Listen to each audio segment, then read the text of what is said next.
Welcome to HOA Control Freaks. The board picked the wrong week to play games. Karen slapped a bank statement on the table and screamed that the totals were correct because she said so. I measured it and you failed, Deborah yelled, jabbing her finger at the printout like it was a weapon. The paper had no readable text, just blurry columns and boxes, but she held it up like it was gospel. I stood in my own doorway at 10 in the morning, still groggy from a 6-hour night shift at the warehouse, and watched this middle-aged white woman with red hair and a sleek low ponytail and a black cardigan wave a stack of pre-filled violation forms at me. Deborah Morgan, Architectural Committee Chair for the Cedar Point Homeowners Association in Portland, Oregon, had rolled up to my front porch with a file cart and a roll of caution tape hanging off her wrist like a badge. She said I had 15 unpaid violations dating back 3 years, and she was here to collect. I work nights leading a warehouse team, and I need daytime sleep to stay functional and keep my medication schedule on track. A tow or court date would throw everything off, and she knew it. I asked to see the violations, and she flipped open a manila folder bulging with papers. Every sheet had boxes already checked, dates stamped in red ink, and a signature line that looked identical across all of them. I recognized the template because I had seen it before, 2 years ago, when a neighbor down the block got hit with a bogus landscaping fine that disappeared after he threatened to hire a lawyer. That case never made sense. The neighbor insisted he had submitted photos through the HOA portal proving compliance, but the portal claimed no upload history. The board said it was his word against the records, and the records showed nothing. He paid a reduced fine to make it go away, and everyone assumed it was a portal glitch. Now I was staring at the same template forms, and I realized the cold case was back, targeting me. Deborah said the violations were for improper mailbox color, unapproved porch light fixtures, and driveway stains that exceeded the 1 square foot guideline. I had fixed the mailbox color 6 months ago after receiving a notice. I had replaced the porch lights with approved fixtures 2 weeks after that. The driveway stains were oil spots from a delivery truck, and I had power washed them the same day. I told Deborah I had uploaded proof of compliance through the portal for every issue, and I had saved the confirmation emails. She smiled and said, "Your camera does not matter. My minutes are the truth." That line hit me like ice water. She was claiming the portal records did not exist, just like the old case. I asked to see the minutes from the architectural committee meetings where my violations were reviewed, and she pulled a thin packet from the cart. The dates on the minutes did not match the dates on the violation forms. One form was dated April 10th, but the minutes from that month had no mention of my address.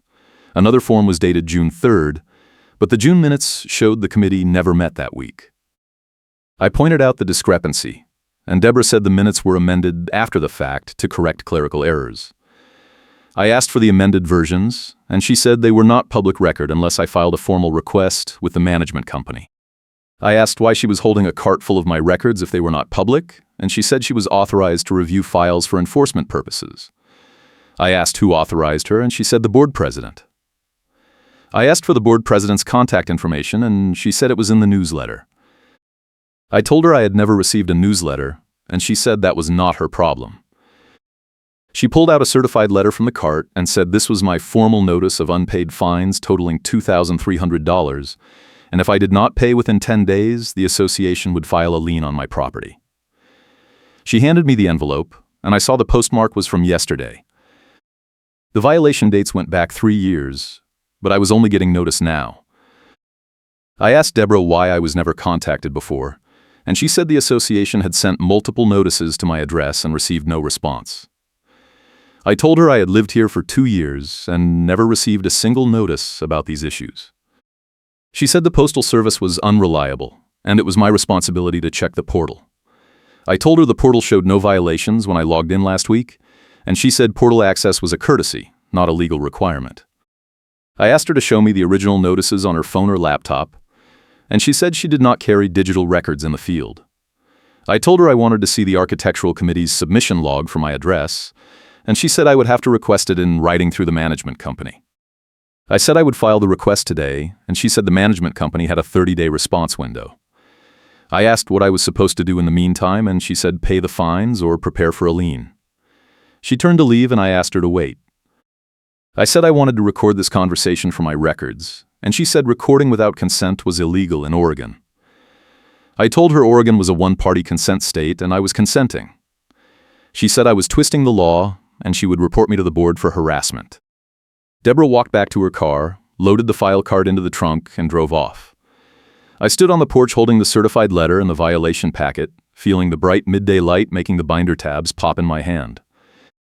A neighbor across the street, an older man named Gene who lived 2 doors down, was peeking through his blinds like it was a show. I waved at him, and he ducked back inside.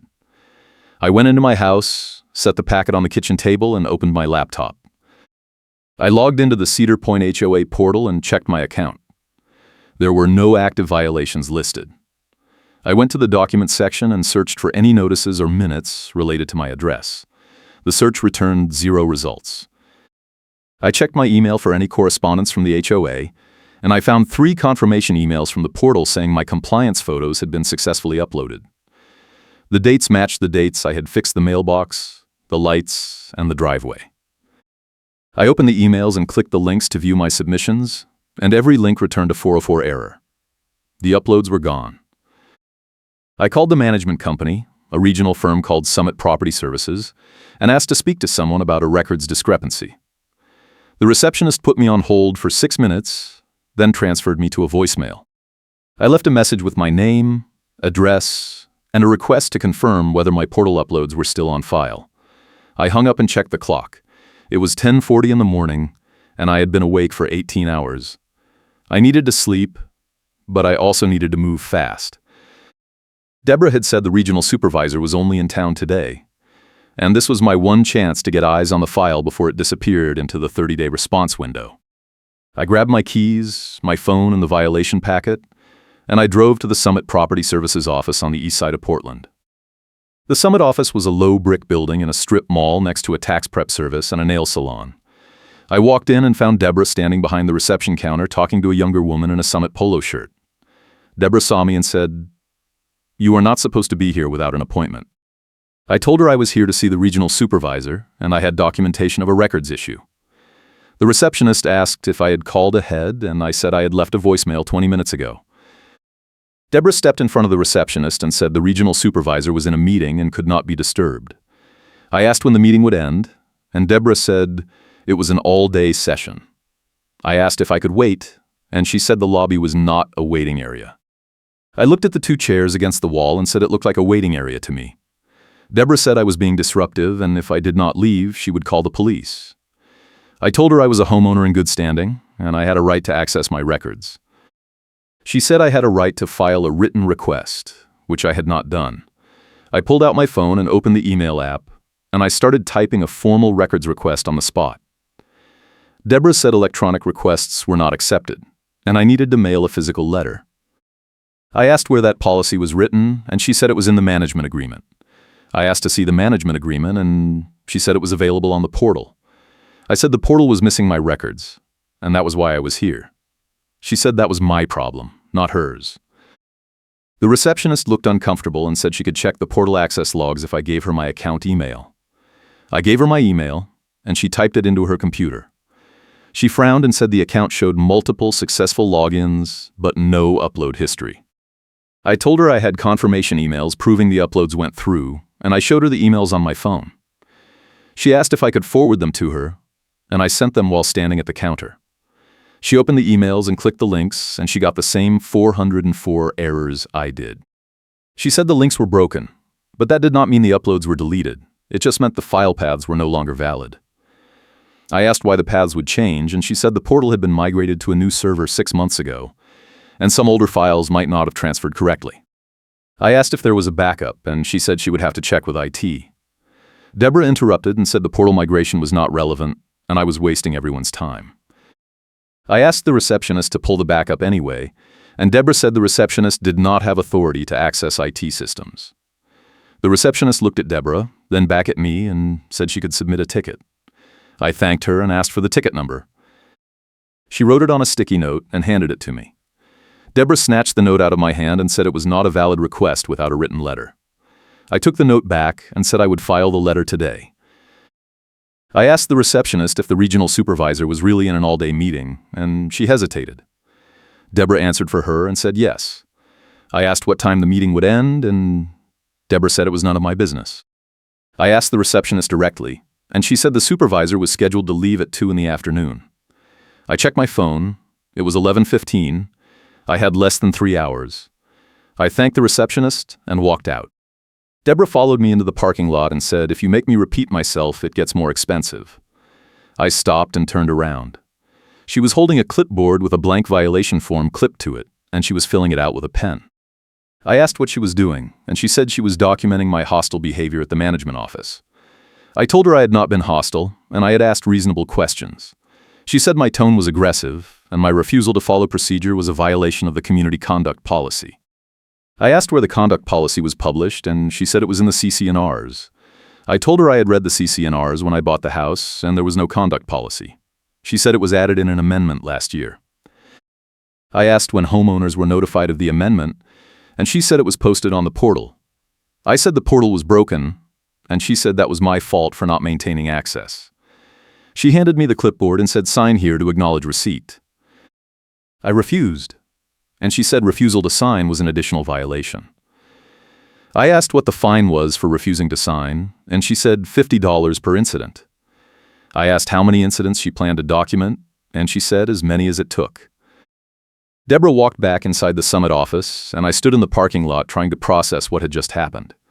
She had turned my records request into a new violation, and she was stacking fees on top of the original $2,300. I got in my car and sat there for a minute, watching the front door of the office. A man in a gray suit walked out carrying a leather briefcase and got into a white sedan. I wondered if he was the regional supervisor. I started my engine and pulled out of the parking lot, then circled back and parked across the street where I could see the front entrance. I set a timer on my phone for 1:45 and leaned my seat back. I needed to catch the supervisor before he left, and I needed to do it without Deborah blocking me again. I dozed off for 20 minutes and woke up to my phone buzzing.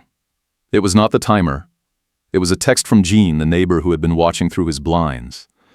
The text said, "Deborah just left Summit and is headed back to the neighborhood.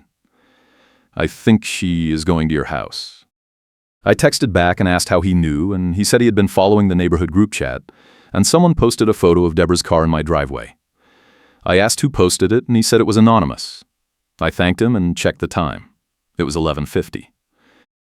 I had just over 2 hours before the supervisor left. I decided to stay put and wait. If Deborah was at my house, she was not blocking me here. At 1:30, I saw the man in the gray suit come back outside and walk toward the white sedan. I got out of my car and jogged across the street, calling out to him. He stopped and turned around. I introduced myself and said I was a homeowner at Cedar Point, and I needed 5 minutes to discuss a records issue. He said his name was Paul, and he was the regional supervisor for Summit Property Services. He asked if I had an appointment, and I said no, but the issue was time-sensitive and involved missing portal records and backdated violation notices. Paul looked at his watch and said he had a flight to catch, but he could give me 5 minutes in the parking lot. I thanked him and pulled out the violation packet. I showed him the forms with the mismatched dates and the minutes with no mention of my address. I showed him the confirmation emails with the broken links. Paul took the packet and flipped through it slowly. He asked if I had contacted the architectural committee, and I said yes. The chair had delivered the packet to my door this morning. He asked if the chair had explained the discrepancies, and I said she claimed the minutes were amended and the portal migration had caused the missing files. Paul frowned and said portal migrations did not delete upload histories, they just changed file paths. He said if the uploads were confirmed via email, the records should still exist in the backup database. I asked Paul if he could pull the backup, and he said he would need to submit a request to IT, which could take several days. I told him I only had 10 days to respond to the lien notice, and if the records were not recovered, I would have no proof of compliance. Paul said he could not override the response timeline, but he could flag the case as a dispute, which would pause the lien process until the records were reviewed. I asked how long that would take, and he said typically 30 to 45 days. I told him I could not wait that long, and I asked if there was any way to escalate. Paul said the only way to force a faster review was to file a formal complaint with the state HOA regulatory board, but that would require documentation of intentional misconduct, not just clerical errors. I asked what would count as intentional misconduct, and he said evidence of selective enforcement, falsified records, or retaliation. I told Paul I had reason to believe the missing records were not a clerical error, and I asked if he had time to look at one more thing. He checked his watch again and said he had 2 minutes. I pulled out my phone and opened a screenshot I had taken earlier. It was a post from the neighborhood group chat, dated 6 months ago, where a homeowner named Marcus had complained about a similar issue. Marcus said he had uploaded landscaping photos to the portal, received confirmation emails, and then been told by the architectural committee that no uploads existed. The post had 3 replies. One was from Deborah saying Marcus had failed to follow the submission guidelines. Another was from a neighbor defending Marcus and saying the portal was unreliable. The third was from Marcus, saying he had paid a reduced fine to avoid a hearing. I showed Paul the screenshot and asked if Summit had any record of Marcus's case. Paul took my phone and zoomed in on the dates. He said he would need to check the archives, but if Marcus had paid a fine, there should be a transaction record and a case file. I asked if Paul could check the archives today, and he said no, but he could ask the office manager to pull the file first thing tomorrow. I asked for the office manager's name, and he said it was Linda. I asked if Linda was in the office now, and Paul said she was, but she was in the middle of processing month-end reports. I asked if I could wait and talk to her after she finished, and Paul said he could not make that call. He handed me his business card and said email me tonight with the case details, and I will forward your request to Linda. I thanked him, and he got in his car and drove off. I sat in my car and drafted the email to Paul. I included a summary of the missing portal records, the mismatched violation dates, the broken confirmation links, and the screenshot of Marcus's complaint. I attached photos of the violation packet Deborah had given me, making sure to blur out any personal information. I sent the email and checked the time. It was 2:15. I had missed my sleep window, and I was running on fumes. I drove back to my house and found a yellow notice taped to my front door. The notice had no readable text, just a generic HOA letterhead and a box checked next to the words "Final Warning." I pulled it down and went inside. I made coffee and sat at the kitchen table with the notice, the violation packet, and my laptop. I needed to build a timeline of every interaction with Deborah and every discrepancy in the records. I opened a new document and started typing. At 3 p.m, my phone rang. It was Gene. He asked if I was home, and I said yes. He said he had something to show me, and he asked if he could come over. I told him to come by. Gene arrived 5 minutes later holding a manila folder. He sat down at the kitchen table and said, "I have been keeping records too." He opened the folder and showed me a stack of printed emails and meeting minutes going back 2 years. Gene said he had been attending every board meeting and architectural committee meeting since he moved in, and he had noticed a pattern. Deborah had been filing violations against homeowners who questioned her decisions, and she had been using the portal to delete evidence of compliance. Gene said he had no proof of the deletions, but he had proof of the pattern. He showed me a spreadsheet he had made, listing every violation Deborah had issued in the past 2 years, the homeowner's response, and the outcome. Out of 23 violations, 19 had been against homeowners who had spoken up at meetings or filed complaints. The other 4 were against homeowners who had never attended a meeting and had paid their fines without dispute. Gene said the pattern was too consistent to be random, and he believed Deborah was using the architectural committee as a weapon. I asked Gene why he had not brought this up at a board meeting, and he said he had tried. He had submitted a motion to audit the architectural committee's records, and the motion had been voted down by the board president, who said the committee's decisions were final under the CC&Rs. Gene said he had appealed to the management company, and they had said the board had authority over internal disputes. Gene said he had given up after that, but when he saw Deborah at my house this morning, he realized she was escalating. He said he had been recording every meeting on his phone, and he had hours of footage showing Deborah moving goalposts and shutting down homeowners who questioned her. I asked if I could see the footage, and Gene said he would send me the files. He said he was also willing to testify at a hearing if it came to that, but he was worried about retaliation. I told Gene I appreciated the help, and I asked if he knew anyone else who had been targeted. Gene said there were at least 3 other homeowners who had paid fines under similar circumstances, and one of them, a woman named Claire, had kept copies of her portal confirmation emails. I asked if Gene could put me in touch with Claire, and he said he would text her tonight. Gene left, and I spent the next 2 hours going through his spreadsheet and comparing it to the violation packet Deborah had given me. The dates on my violations matched the dates of 3 board meetings where I had asked questions about the budget. I had not thought much of it at the time, because the questions were routine, but now I realized Deborah had been taking notes. Every violation she issued against me corresponded to a meeting where I had raised an issue. The mailbox color violation came 2 weeks after I asked why the landscaping budget had increased by 15%. The porch light violation came 3 weeks after I asked why the reserve fund had not been audited in 2 years. The driveway stain violation came 1 week after I asked why the management company was charging a monthly portal fee when the portal was broken half the time. The pattern was clear, and it was exactly what Paul had said I needed to prove: intentional misconduct. At 5 p.m, my phone buzzed with a text from Claire. She said Jean had explained the situation and she was willing to share her records.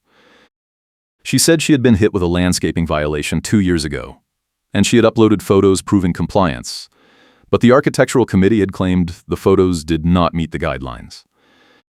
Claire said she had paid a reduced fine to avoid a hearing, but she had kept the confirmation emails and the photos. She asked if I wanted to meet, and I said yes. We agreed to meet at a coffee shop near the neighborhood the next morning. That night, I could not sleep. I kept replaying the conversation with Deborah, trying to figure out what her endgame was. If she was deleting portal records and backdating violations, she was either trying to collect fines to pad the HOA budget, or she was trying to force out homeowners who challenged her authority. Either way, it was fraud, and I needed to prove it. I got up at 2 a.m. and logged into the HOA portal one more time. I went to the budget section and pulled up the financial reports for the past 3 years. The reports showed a line item called compliance revenue, which had increased from $12,000 to $38,000 over that period. The increase did not match the number of new homes in the community, which had stayed constant. I downloaded the reports and saved them to a folder on my desktop. The next morning, I met Claire at the coffee shop. She was a woman in her 40s with short brown hair and a tired smile. She said she had been living at Cedar Point for 5 years, and she had never had a problem with the HOA until 2 years ago. She said she had planted new shrubs in her front yard, taken photos, and uploaded them to the portal. 2 weeks later, she received a violation notice saying the shrubs did not meet the height guidelines. Claire said she had measured the shrubs herself and they were within the limit. She had called the architectural committee and asked for clarification, and Deborah had told her the guidelines had been updated and the new limit was lower. Claire said she had asked to see the updated guidelines, and Deborah had said they were posted on the portal. Claire said she had checked the portal, and the guidelines had not changed. She had gone back to Deborah and said the guidelines were the same, and Deborah had said the portal was out of date. Claire said she had asked for a hearing, and the board had sided with Deborah. Claire said she had paid a $200 fine to avoid further escalation. I asked Claire if she still had the photos and the confirmation emails, and she said yes. She pulled out her phone and showed me the emails. The timestamps matched her story. I asked if she had ever filed a complaint with the management company, and she said no, because she did not think it would help. I told Claire I was building a case against Deborah, and I asked if she would be willing to submit her records as evidence. Claire said she would, but she was worried about retaliation. I told her I was worried too, but I believed the only way to stop Deborah was to document everything and force an audit. Claire agreed, and she forwarded the emails to me. I spent the rest of the day gathering evidence. I contacted 2 other homeowners Jean had mentioned, and both of them had similar stories. One had been fined for an unapproved fence color, even though he had submitted paint swatches and received approval before painting. The other had been fined for parking a work truck in his driveway overnight, even though the CC&Rs allowed commercial vehicles under a certain weight. Both homeowners had paid reduced fines to avoid hearings, and both had kept their portal confirmation emails. I collected all the emails and compiled them into a single document. I now had 6 cases of missing portal records, all involving homeowners who had questioned Deborah or the board. That evening, I received an email from Linda, the office manager at Summit Property Services. She said Paul had forwarded my case, and she had pulled the backup database from my account. She said the backup showed my uploads had been received and stored, but the file paths had been manually changed 6 months ago, which caused the 404 errors. Linda said manual changes were unusual, and they required administrator access. She said only 2 people had administrator access to the portal, herself and Deborah. Linda said she had not made any changes to my account, and she asked if I wanted her to restore the original file paths. I replied immediately and said yes, please restore them, and please document who made the changes and when. Linda replied an hour later and said the file paths had been restored, and she had generated an audit log showing the change history. She said the changes were made on October 15th using Deborah's login credentials. Linda said she could not make any conclusions about intent, but she could provide the audit log if I filed a formal dispute. I filed the dispute that night. I attached the audit log, the compilation of portal confirmation emails from 6 homeowners, Jean's spreadsheet, the financial reports showing the spike in compliance revenue, and a written statement explaining the pattern of selective enforcement. I sent the dispute to Linda, Paul, and the board president. I also sent a copy to the state HOA regulatory board as a precautionary measure. I did not know if the regulatory board would act, but I wanted a paper trail in case Deborah tried to bury the dispute. The next morning, I woke up to a certified letter taped to my front door. The letter was from an attorney named Richard Halloway, and it said I was in violation of the Cedar Point CC and Rs for filing a frivolous dispute with the management company. The letter said the dispute was defamatory and constituted harassment of a volunteer board member. The letter demanded I withdraw the dispute within 48 hours, or the HOA would pursue legal action for damages. The letter was full of bluff language meant to scare me into paying instantly, but I recognized the tactic. Deborah was escalating to step 2, and she was using an attorney to add pressure. I called Jean and told him about the attorney letter. Jean said Deborah had used the same attorney 2 years ago to threaten Marcus, and Marcus had backed down. Jean said the attorney was a guy who did low-level HOA work, and most of his letters were bluffs. Jean said the key was to respond in writing and not let the threat stand unchallenged. I asked Jean if he knew any attorneys who specialized in HOA disputes, and he said he knew a guy named Tom who had helped him with a property line issue. Jean said Tom was expensive, but he was good. I asked for Tom's number, and Jean texted it to me. I called Tom and explained the situation.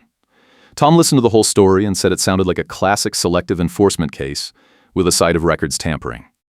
He said the audit log from Linda was the strongest piece of evidence, and the pattern of violations against outspoken homeowners was the second strongest. Tom said he could represent me at a board hearing or in mediation, but he would need a retainer of $2,000. I told Tom I could not afford that right now, and he said he could work on a contingency basis if I was willing to file a lawsuit against the HOA and Deborah personally. I asked what the chances were of winning, and Tom said it depended on how much documentation I had. He said if I could prove Deborah had intentionally deleted records and backdated violations, the case was strong. If I could also prove the board had enabled her by ignoring complaints, the case was even stronger. Tom said the biggest risk was that the HOA would settle early and seal the records, which would prevent me from exposing the full pattern. I told Tom I wanted to expose the pattern and I was willing to take the risk.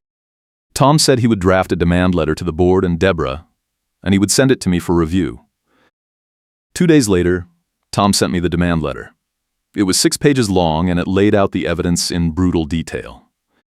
The letter demanded the HOA withdraw the lien notice, refund all fines paid by homeowners in the past 3 years under similar circumstances, remove Deborah from the architectural committee, and agree to an independent audit of the portal records. The letter gave the board 14 days to respond, or Tom would file a lawsuit in state court. I approved the letter, and Tom sent it via certified mail to the board president, the management company, and Deborah personally. 1 week later, I received a call from Linda at Summit. She said the board had held an emergency meeting to discuss my dispute and Tom's demand letter. Linda said the meeting had been tense, and several board members had questioned Deborah's handling of the architectural committee. Linda said the board had voted to pause all pending violations while the audit was conducted, and they had voted to suspend Deborah from the committee pending the outcome. Linda said the suspension was temporary, but it was a significant step. She said the board had also agreed to mediation with a neutral third party, and they wanted to schedule a session within 2 weeks. I asked Linda who the neutral third party was, and she said it was a retired judge who specialized in HOA disputes. I told Linda I was willing to participate, and I asked if Deborah would be present. Linda said Deborah was required to attend as the respondent in the dispute.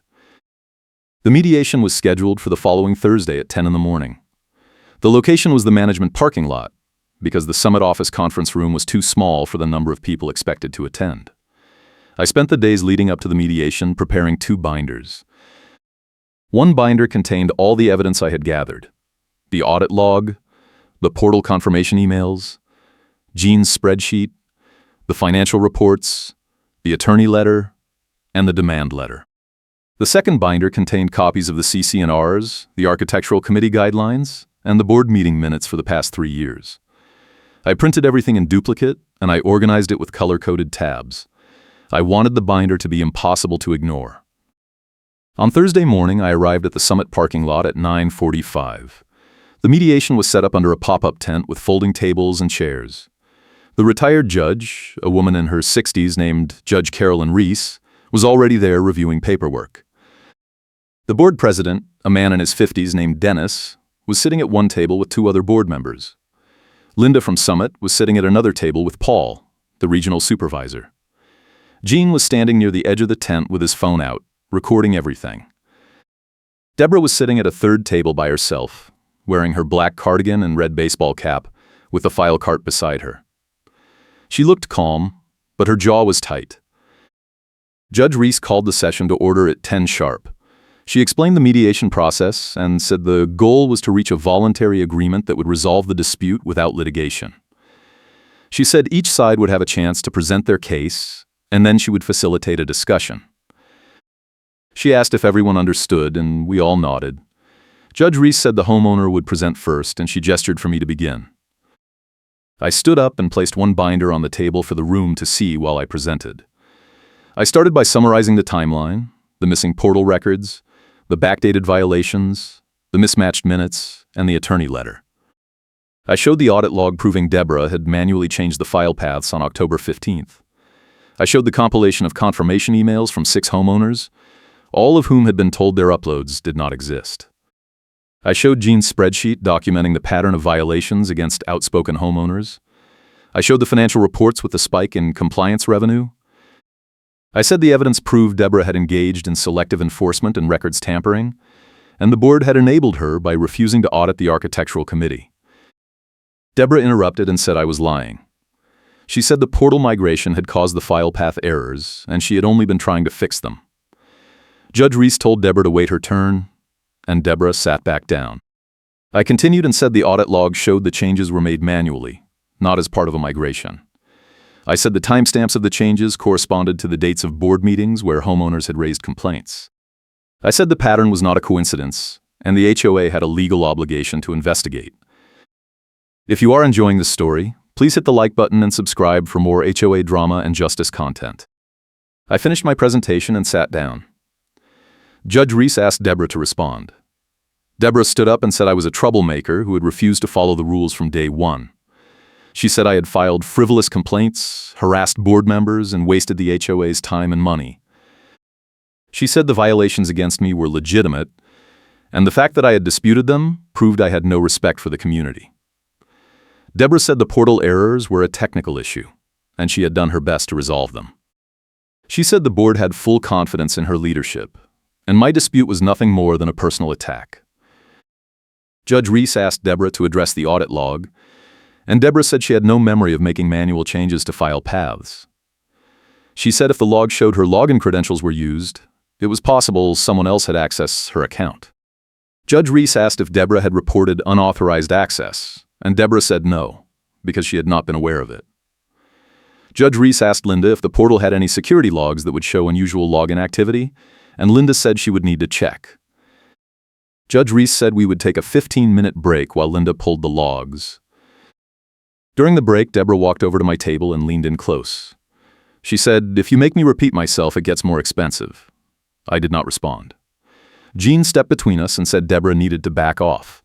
Deborah said Jean was not part of the dispute, and he needed to leave. Jean said he was a homeowner and a witness, and he had every right to be there. Deborah turned to Judge Reese and said Jean was disrupting the process. Judge Reese said Jean was allowed to observe as long as he did not interfere, and she asked Deborah to return to her seat. Linda came back with the security logs, and Judge Reese reviewed them. The logs showed Deborah's account had been accessed from her home IP address on October 15th at 2:30 in the afternoon. The logs also showed Deborah's account had been accessed from the same IP address on multiple other dates, all corresponding to times when portal records had been altered. Judge Reese asked Deborah if anyone else lived at her address or had access to her computer, and Deborah said no. Judge Reese asked if Deborah had any explanation for the pattern of logins, and Deborah said she used the portal regularly as part of her duties. Judge Reese asked if Deborah's duties included altering file paths, and Deborah said no, but she might have clicked on something by accident. Judge Reese said the logs showed over 20 separate file path changes across 6 different accounts, all within a 3-month window, and that did not seem accidental. Deborah did not respond. Judge Reese asked the board president if the board had been aware of the file path changes, and Dennis said no. Judge Reese asked if the board had conducted any oversight of the architectural committee, and Dennis said the committee was autonomous under the CC&Rs. Judge Reese asked if the CC&Rs gave the committee authority to alter portal records, and Dennis said no. Judge Reese said it appeared the committee had exceeded its authority, and the board had failed to provide adequate oversight. She asked if the board was willing to take corrective action. Dennis said the board was willing to suspend Deborah from the architectural committee and conduct an audit of all violations issued in the past 3 years. He said the board was also willing to refund any fines that were found to be improper. Judge Reese asked if the board was willing to agree to mediation with a neutral third party for future disputes, and Dennis said yes. Judge Reese turned to me and asked if I found those terms acceptable. I said I wanted one more thing. I wanted the audit to include a review of the compliance revenue line item, and I wanted the results to be made public. Dennis hesitated and said the financial records were confidential under the CC&Rs. Judge Reese said the audit results could be summarized in a way that protected individual homeowner information while still providing transparency. Dennis agreed. Judge Reese said she would draft a settlement agreement incorporating the terms we had discussed, and she would send it to both parties for review. She said the settlement was contingent on Deborah's cooperation with the audit, and if Deborah refused to cooperate, the board would have grounds to remove her from the committee permanently. Judge Reese asked Deborah if she understood, and Deborah said yes. Judge Reese dismissed the session, and everyone started packing up. As I was leaving, a neighbor I had never met before walked up to me and said she had something to tell me. Her name was Angela, and she lived 3 streets over.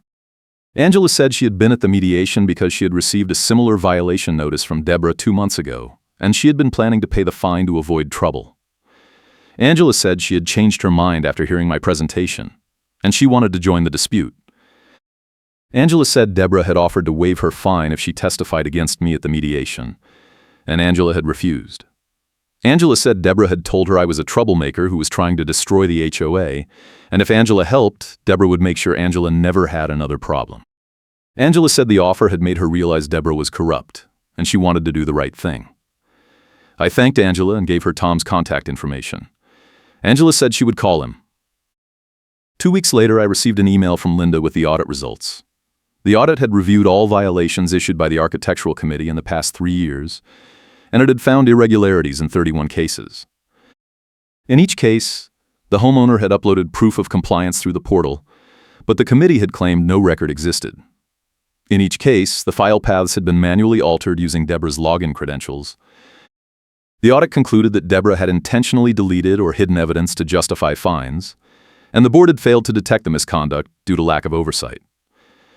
The audit recommended the board refund all fines paid in the 31 cases, totaling $42,000. The audit also recommended the board remove Deborah from the Architectural Committee and implement new oversight procedures to prevent future abuse. The board accepted the audit recommendations and scheduled an emergency meeting to vote on Deborah's removal. The meeting was held in the Summit office conference room and it was packed. Gene was there with his phone recording. Claire was there with her husband. Angela was there with 3 other neighbors who had been targeted by Deborah. Tom was there representing me and Angela.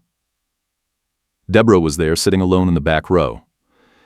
The board president called the meeting to order and summarize the audit findings. He said the board had a fiduciary duty to act in the best interest of the community, and the evidence showed Deborah had violated that duty. He said the board was recommending her immediate removal from the Architectural Committee, and he called for a vote. Before the vote, Deborah stood up and said she wanted to make a statement. Judge Reese was not there to moderate, so the board president said Deborah could speak for 3 minutes. Deborah said she had dedicated years of her life to the community, and she had done her best to enforce the rules fairly. She said the audit was a witch hunt orchestrated by a few disgruntled homeowners who wanted to undermine the HOA. She said the portal issues were a technical problem, and she had only been trying to help. She said the board was making a mistake, and she would not stand by and let her reputation be destroyed. Deborah sat down, and the room was silent. The board president called for the vote, and the board voted unanimously to remove Deborah from the architectural committee. The board president said the vote was final, and Deborah's access to the portal would be revoked immediately. He said the board would also be hiring a new management company to oversee the architectural committee, and all future violations would be subject to independent review. The board president thanked everyone for attending, and he dismissed the meeting. As people were leaving, Deborah tried to interrupt and say something, but the meeting voted anyway. Jean caught it on video. Deborah was standing in the aisle waving a piece of paper, and the board president said the meeting was adjourned. Deborah shouted that the vote was illegitimate, and the board ignored her. She walked out of the conference room alone, pulling her file cart behind her. It was the last time I saw her at a board event. 1 month later, I received a refund check from the Cedar Point HOA for $2,300, along with a letter apologizing for the improper violations. The letter said the board had adopted new policies requiring all architectural committee decisions to be reviewed by the management company before enforcement, and all portal records would be backed up weekly to prevent data loss. The letter also said the board had hired a new management company, and Summit Property Services had been terminated for failing to detect the misconduct. I cashed the check and posted a summary of the case in the neighborhood group chat. Within an hour, I had messages from 8 other homeowners who said they had been targeted by Deborah and wanted to know if they could get refunds too. I forwarded their information to Tom, and he reached out to the board on their behalf. By the end of the month, the board had issued refunds totaling over $40,000, and 3 more homeowners had filed formal complaints with the state HOA regulatory board. The regulatory board opened an investigation into Deborah's conduct, and 6 months later, they issued a ruling that Deborah had violated state HOA laws by tampering with records and engaging in selective enforcement. The ruling banned Deborah from serving on any HOA board in the state for 5 years and required her to pay a fine of $10,000. The ruling also required the Cedar Point HOA to implement mandatory training for all board members on record-keeping and oversight procedures. The ruling was public, and it was posted on the state's HOA regulatory website. Gene called me the day the ruling was published and said he had been waiting 2 years for this moment. He said Deborah had terrorized the neighborhood with her petty enforcement and her fake authority voice, and now everyone knew the truth. Gene said the neighborhood felt different now, quieter and less paranoid. He said people were attending board meetings again, and the new architectural committee was actually helpful instead of hostile. Gene said he was proud of me for not backing down, and he hoped the case would set a precedent for other HOAs. Claire sent me a text saying she had gotten her refund, and she was planning to use the money to replace her front fence, which Deborah had claimed was the wrong color. Claire said the new fence would be bright red, just to spite Deborah. Angela sent me a photo of her front yard with a new flower bed, and she said she had planted it without asking for approval, because the new committee had told her she did not need it. Angela said the neighborhood was finally starting to feel like a community instead of a police state. I kept the 2 binders on my bookshelf as a reminder of the fight. Every time I walked past them, I thought about the moment in the parking lot when I had placed 1 binder on the table for the room to see while I presented. I thought about the look on Deborah's face when Judge Reese asked her to explain the audit log, and the way she had tried to bluff her way out of it. I thought about the moment Deborah had said, "Your camera does not matter, my minutes are the truth," and the way that line had come back to bite her when the audit proved the minutes were fiction.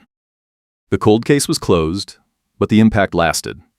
The state regulatory board used the Cedar Point case as a training example for other HOAs, and several nearby communities adopted similar oversight policies. Tom said he had been contacted by 3 other homeowners in different HOAs who were facing similar issues, and he was using my case as a template for their disputes. Tom said the key was always the same: document everything, gather witnesses, and never back down when you know you are right. I kept working night shifts at the warehouse, and I kept my medication schedule on track. The HOA stopped sending me violation notices and I stopped attending board meetings. I had done what I needed to do, and now I was done. The neighborhood was quieter and my sleep was protected. That was all I had wanted from the start. One afternoon, about a year after the mediation, I was walking to my car when I saw Deborah driving past my house. She slowed down and stared at me through her windshield, and I stared back. She did not stop. She just kept driving, and I watched her car disappear around the corner. I never saw her again after that. Jean told me later that Deborah had moved out of Cedar Point 6 months after the ruling. He said she had sold her house and relocated to a different neighborhood across town. Jean said he had heard through the group chat that Deborah had tried to join the board of her new HOA. But the board had rejected her application after running a background check and finding the regulatory ruling. Jean said karma had a long memory, and Deborah was finally paying the price. The neighborhood settled into a new rhythm. The new architectural committee was fair and transparent, and the new management company responded to emails within 48 hours instead of 30 days. The board started publishing meeting minutes online, and homeowners started showing up to ask questions without fear of retaliation. The compliance revenue line item dropped back to normal levels, and the reserve fund was audited for the first time in 5 years. The audit found no irregularities, and the board published the results in the newsletter. I kept the audit log in my file cabinet along with the settlement agreement and the regulatory board ruling. I did not need them anymore, but I wanted to keep them as proof that the system could work if you pushed hard enough. I also kept the certified letter from the attorney as a reminder of how close I had come to backing down. The letter had been designed to scare me into silence, and it had almost worked. But I had called the bluff, and the bluff had collapsed. A few months later, the board held a community event in the neighborhood park.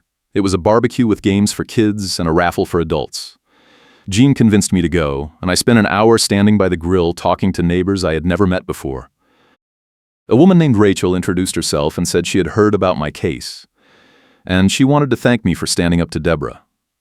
Rachel said she had been too scared to file a complaint when Deborah had issued a bogus fine against her, and she had regretted it ever since. Rachel said my case had given her the courage to speak up at the next board meeting, and the board had listened. Rachel said the neighborhood felt safer now, and she was grateful. I told Rachel I had just done what anyone would do, but she shook her head and said no, most people would have paid the fine and moved on. Rachel said it took guts to fight back, and she hoped more people would follow my example. I did not know what to say to that, so I just thanked her and changed the subject. Jean walked over with a plate of ribs and said he had been talking to the new board president, and the board was considering a formal apology to all the homeowners who had been targeted by Deborah. Jean said the apology would be published in the newsletter and posted on the portal, and it would include a summary of the audit findings and the regulatory board ruling. Jean said the board wanted to make sure everyone knew what had happened and how it had been fixed. I told Jean I thought that was a good idea, and he grinned and said he had pushed for it at the last meeting. The apology was published 2 weeks later. It was a full-page statement in the newsletter, and it was signed by the entire board.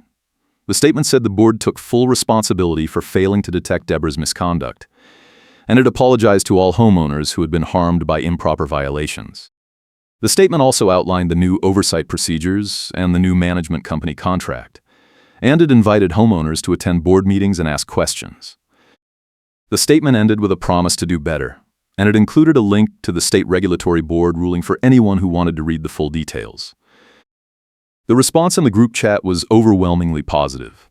Homeowners who had never posted before started commenting and thanking the board for the transparency. A few people asked follow-up questions about the audit, and the board president responded within hours.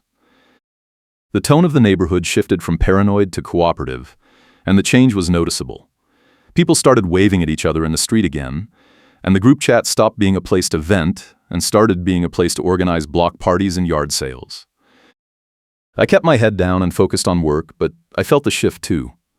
The neighborhood was no longer a place where I had to watch my back every time I got a notice in the mail. It was just a place where I lived, and that was enough. One evening about 18 months after the mediation, I was checking my mailbox at the cluster near the entrance to the neighborhood when a car pulled up beside me. It was Paul, the regional supervisor from Summit. He rolled down his window and said he had been meaning to reach out. Paul said he had left Summit 6 months ago and started his own property management company, and he wanted to thank me for exposing the issues at Cedar Point. Paul said the audit had been a wake-up call for Summit, and it had led to a company-wide review of portal security and oversight procedures. Paul said several other communities had switched to his new company because they wanted better accountability, and he credited my case with starting the conversation. I told Paul I appreciated the update, and I asked if he had heard anything about Deborah. Paul said he had not heard anything directly, but he had heard rumors that Deborah had been turned down for board positions at 2 other HOAs after her background check came back. Paul said the regulatory ruling had been a permanent black mark on her record, and it was unlikely she would ever serve on another board. Paul said he felt bad for her in a way because she had clearly been driven by a need for control, but he also believed the ruling was fair. Paul said people who abused their authority needed to face consequences, and the system had worked the way it was supposed to. Paul drove off, and I stood by the mailbox thinking about his words. The system had worked, but only because I had refused to let it fail. If I had paid the fine and walked away, Deborah would still be deleting records and backdating violations, and the neighborhood would still be a place where people were too scared to ask questions. The fight had been exhausting, but it had been worth it. I walked back to my house and checked my phone. There was a text from Tom saying he had just settled another HOA case using my case as a precedent, and the homeowner had been awarded a full refund plus legal fees. Tom said the HOA had tried to fight it, but the judge had cited the Cedar Point regulatory ruling and ordered the HOA to comply. Tom said the case law was building and HOAs were starting to realize they could not get away with selective enforcement anymore. Tom said he owed me a beer, and I told him I would take him up on it. That night I sat on my porch and watched the sun set over the neighborhood. The sky was bright orange and pink and the air was cool. A neighbor walked past with a dog and we waved at each other. Another neighbor was mowing his lawn and the sound was oddly soothing. The neighborhood felt normal again, and that was the best outcome I could have hoped for. The final piece of the puzzle came 6 months later when Gene called me and said he had been going through old board meeting recordings and had found something interesting. Gene said he had been reviewing the footage from a budget meeting 2 years ago, and he had caught Deborah on camera admitting she had access to the portal admin panel. Gene said the admission had been buried in a long discussion about the portal migration, and no one had noticed it at the time. Gene said the footage proved Deborah had known about her admin access long before the audit, and it contradicted her claim that someone else might have used her account. Gene asked if I wanted the footage for my records, and I said yes. Gene sent me the file, and I watched it that night. The footage showed Deborah sitting at a board meeting table talking to the board president about the portal migration. Deborah said she had been helping Linda set up the new portal, and she had been given temporary admin access to test the file upload system. Deborah said the access had been revoked after the migration was complete, but she admitted she had kept a backup of her login credentials in case there were any issues. The board president had not followed up on the comment, and the meeting had moved on to the next agenda item. The footage was 2 hours long, and the comment had been easy to miss, but it was there in black and white. I forwarded the footage to Tom, and Tom said it was smoking gun evidence that Deborah had lied during the mediation. Tom said if I wanted to pursue additional legal action, the footage would support a case for intentional misconduct and possibly fraud. I told Tom I was done fighting, and I just wanted to keep the footage in case Deborah ever tried to challenge the ruling. Tom said that was a smart move, and he saved the file to his records.